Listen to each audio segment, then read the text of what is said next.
Hi, I'm Allan Graubard, poet, playwright, and literary critic. Edwin Sellers, publisher of Ragged Lion Press, has graciously invited me to read you a few works. Thanks, Edwin. Motet. Motet is a grand music theater work I created in collaboration with the renowned late conductor-composer Lawrence D. Butch Morris. It performed at different venues in New York in the 1980s and 1990s, both large and small, and played last in concert version in Lugo and Modena, Italy, with the Arturo Toscanini Orchestra in 2009. Motet is a compound word from two names, Mo, a stillborn child, and det, her mother. Modet, or more death. The story follows Det and Ben, the father, in crisis after the loss of their daughter.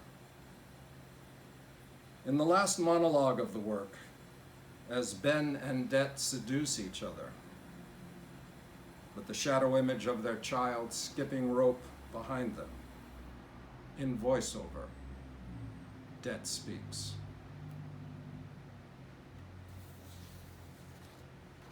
Tracing. Forever tracing the dark silhouette of your face at this precipice where I crackle into 1,000 shivers, your evanescence, my humid breath bathing your eyes, an oasis of touch crumbling moment by moment, all my tears seduced by sighs, your languid neck, these breasts that you lick until your tongue swirls toward the ravaging funnel of a dreaming whirlpool, stranded in my arms, where I have lost to your absence my body and gained from your presence my loss, to dissolve in your lips, a burning frondescence of stropped memory. The four roots of your arms, your legs, carry your name to me, my frail permissions consumed by hunger, insatiable hunger. Parachutes I spread from the skin of your chest, blown, ascending beyond deceitful eviscerations. There are never reasons enough. The day or night are as dark as the silhouette of your face. What is it then that I taste, if not your fingers dipped in sweat? They tell me we have flown through the window, laced together, blind to the intimacy that creates and destroys us within the sleek folds of an envenomed wind. Demon face, irretrievable promise, corroded valor. Ah, was it so long ago that you appeared, slowly drowning my shadow?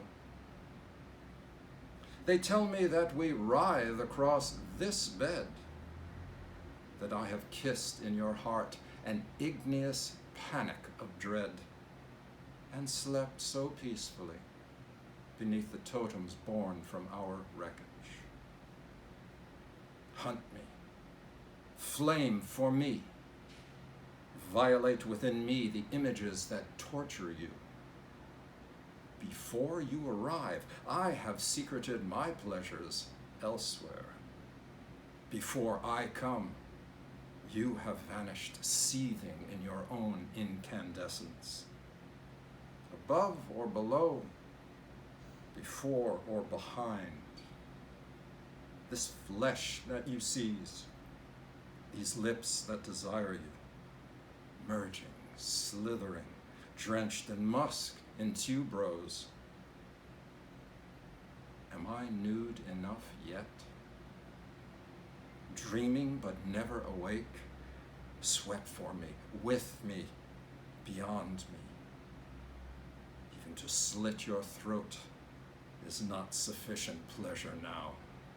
To carve my initials into your thighs with the smoking point of an iron flint.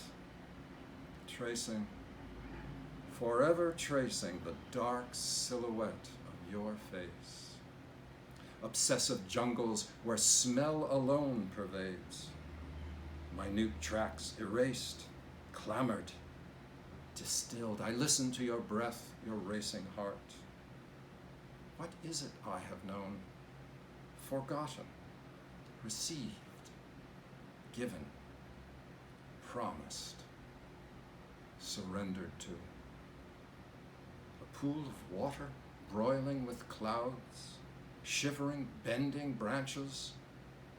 At dusk, along the street, the sun burning through a tear of pregnant sky.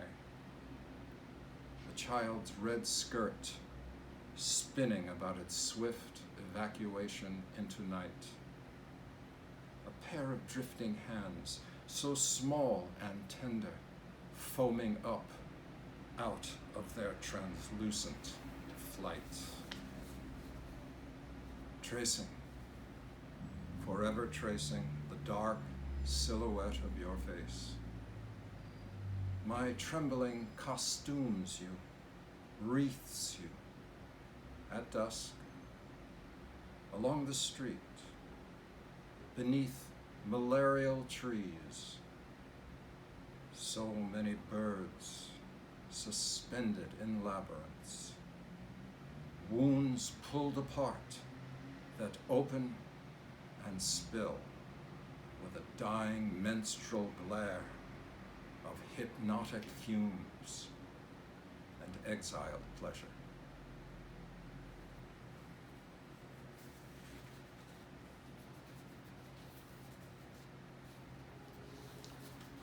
Western Terrace is my most recent book, published by Ecstasis Editions in Victoria, British Columbia.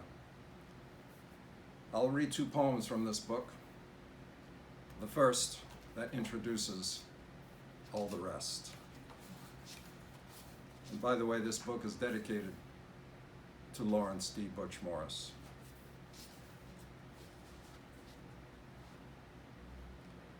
This is the flower of fire, the star that burns before dawn. In its blue, glittering mouth, where yellow petals curl and crumble, minute phoenix flutes construct in G-sharp a drawbridge that we, penitents and poltergeists alike, cross with our hearts in our hands. This is the dancer conjured by the wind from molten scalps of bismuth, whose feet distill vanity, and whose sex is an infant's face in sleep. Torment here is banished, and peace but a fledgling bird of steam. When decades have ransacked ambition, when stupor and silence incarcerate time, this demigod, iridescent, effulgent, will remember us limb by limb before the sun flings its light through the sky.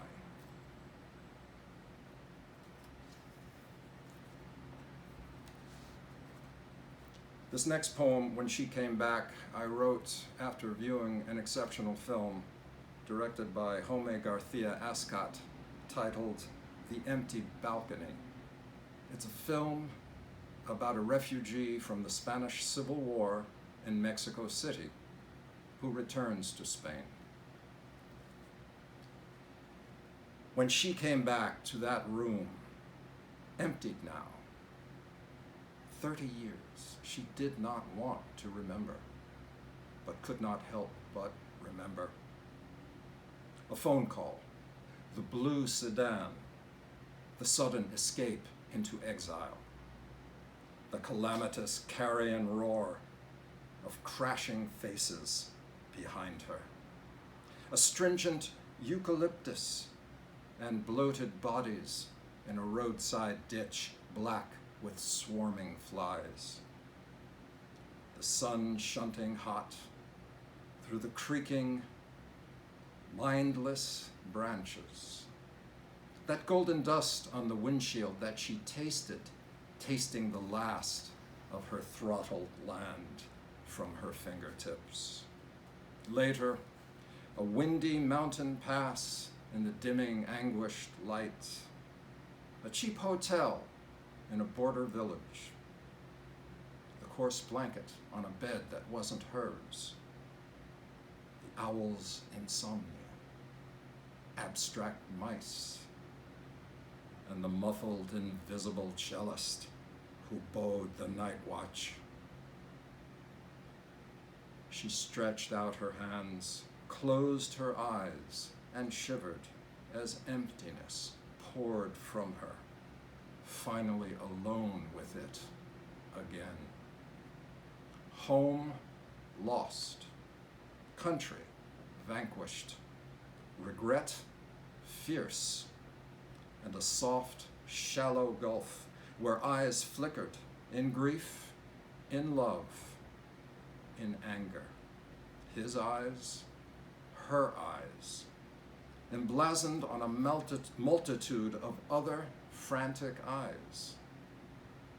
Then this room, did it once exist?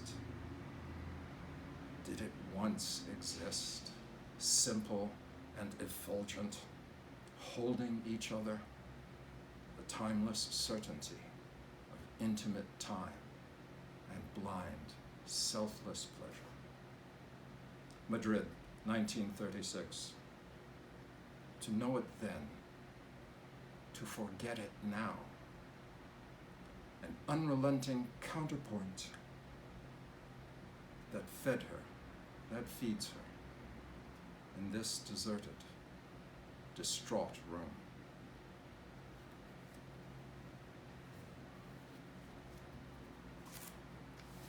Until Tulip the Summer was published by Quattro Books in Toronto, just after the 9/11 terrorist attacks in New York City and Washington, D.C., my wife and I traveled to Sarajevo, Bosnia-Herzegovina, to research their theater community just several years after the end of that brutal genocidal war in Central Europe at the end of the 20th century. Sarajevo is renowned for its fountains, many dating back centuries, and there's a myth to them which this poem speaks to. All those who drink from this fountain will return. There it is, a fountain masked by the moon, where tiny trains carry shards of thistle, and brief scars burn on feather beds portable gold leaf mirrors. There it is, a fountain scorched by the sun, where blue herons trade shadows and oval lips sift square eyes through salty stamps from yesteryear. There it is, a fountain raced by the wind, where cloud chimeras flint black sparks, and Lilith roses open nitrate windows. There it is, a fountain trained by stars that rise from gristled shells embedded in its lip by a blind mason. There it is, a fountain that whittles its hands down to potable char and sings dark lullabies to white crows. Drink from this fountain, they say, and you will return. I have drunk from the fountain of no return, reliving each time I return to it. Drink from this fountain. Drink from this fountain.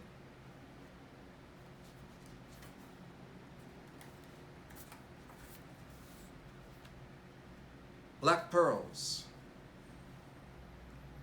Around the base of her throat, just above that concave gulf where shadows strip apart the light we give them, breathing in the salt mist risen from the flesh. Black pearls glisten in the low lamplight in the miner's cabin. Black pearls, found by chance in an old tin box in the back corner of a forgotten junk shop. Black pearls, strung together by the echo of bombs, squealing brakes, and rushing feet. Black pearls in the astonished eyes of exhausted Sunday nights. Like fat gibbous moons on heat-drunk horizons, where the trees trace smoldering lace demons and furtive cliches blossom in obscure cantharid eclipse. Black pearls floating on top of all that yearning for sexual conquest. Even here, the hard dirt floor swept clean 27 years. Black pearls, left from a dream's inevitable thresher. These words, nothing. Black pearls.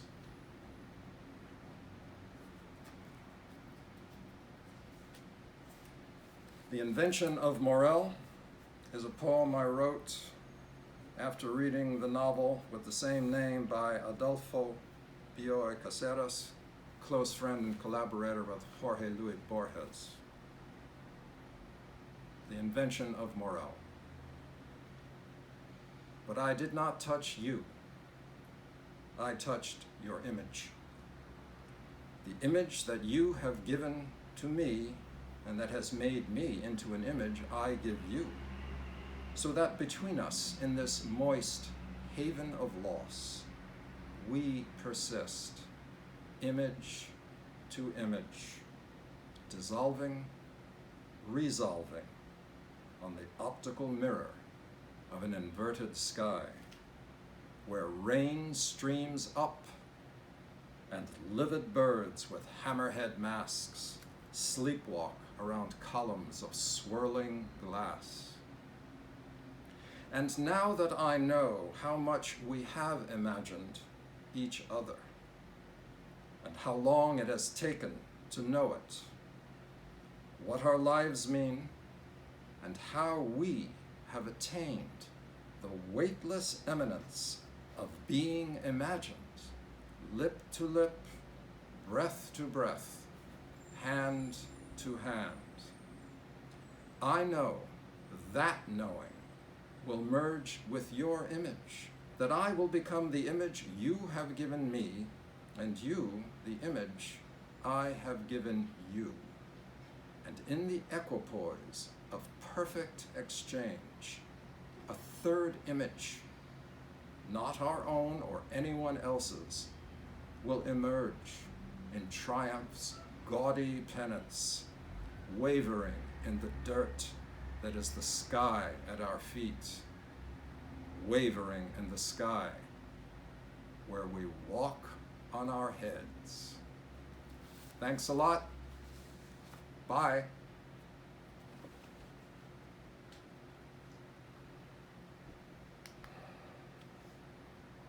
Okay.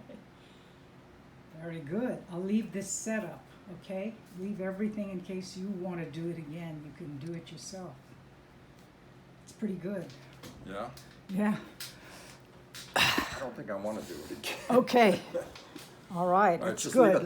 leave the setup. Yeah, I will. Was there any? No.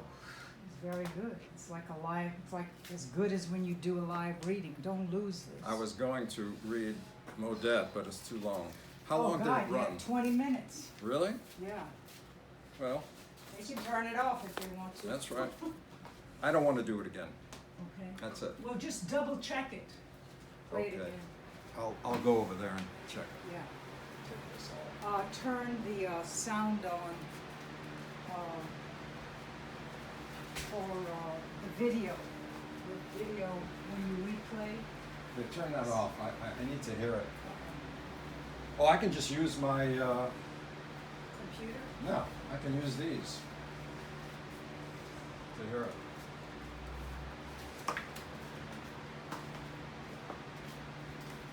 Technology!